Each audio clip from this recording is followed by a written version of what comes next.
Hi everyone, and thank you for registering to use SitePro UK. Now your account has been approved, you can now go ahead and set up your first project. So, let's log into SitePro and head straight to Project Setup. You will need to follow these 7 steps in order as they appear on the dashboard to successfully set up a new project. Step 1. Select Clients and add New. Once you have entered your client's email and clicked Validate Email, the client will automatically receive an email notification to log into the client-side dashboard and view the project information you wish to share. Now the client details have been entered. We can now click Continue to select the roles and permissions you wish for your client. Select Read for Read Only or Read and Write if you want your client to respond to queries. Click Save Permissions. Step 2. We can now move on to categories. This is where you will create all your drawing folders, subfolders, and all other general information folders, to which information will be visible on the mobile app side. You can see on this live system being shown, the company has created a range of common folders and subfolders in use within the construction industry. To add a new folder, click Add New, and don't forget to add your first subfolder before you click Create. We will use these categories and assign them to a project shortly. Step 3. Now let's head for plots. With this section, you can create tracked work areas for price workers to book in completed work within the app timesheet. The system will automatically alert you to any person working in the same plot or area, reducing your risk of duplicate price work booking in and overpayment. So let's click Add New. Insert your floor plate or location and then your plot number.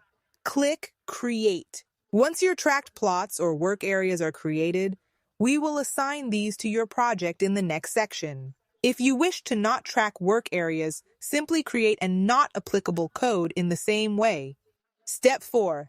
We can now go ahead and create our first project and geolocation. Select Jobs and click Add New. This is where you will now use the folder categories and tracked plots created in the previous section. So let's click Add New. Select the client. Don't worry too much about the architect and designer section at this point, as we will cover these in a later video.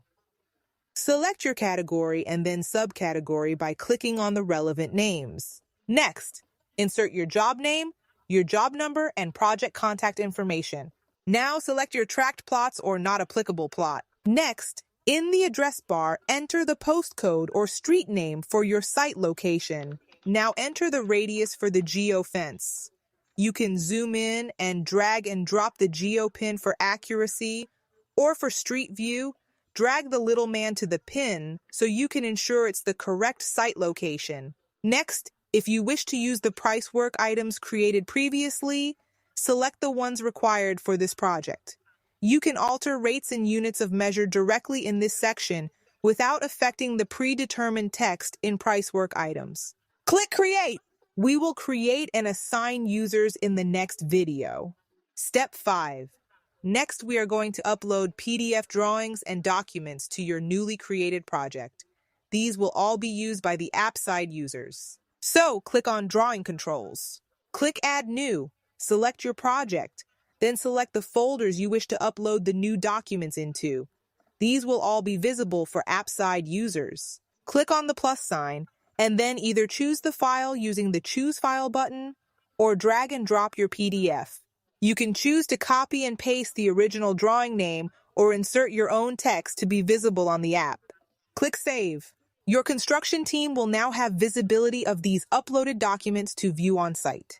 Any amendments made to drawing revisions or documents by way of superseding, all users get a notification to the app and by email, which they can view immediately. Step 6. Next, we have price work items. This section can be used for tradesmen on measured price works and used in conjunction with tracked plots, which we covered in an early section. So we can go ahead and click Add New. Enter your line item name, quantity unit, and price. Click Create. Once the price work line items, unit of measure, and rates are set up, we will then head back to Jobs and select the line items required and update the project.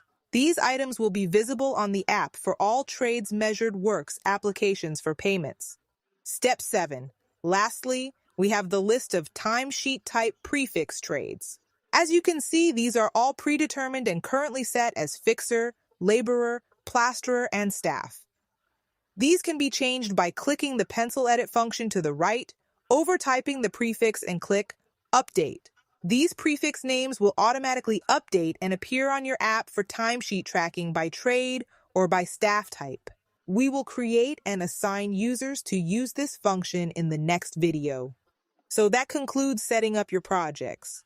Please join us in our next video, Manage Users, which is where we cover creating app side users, sub-admin users, roles, permissions, and linking them to each project.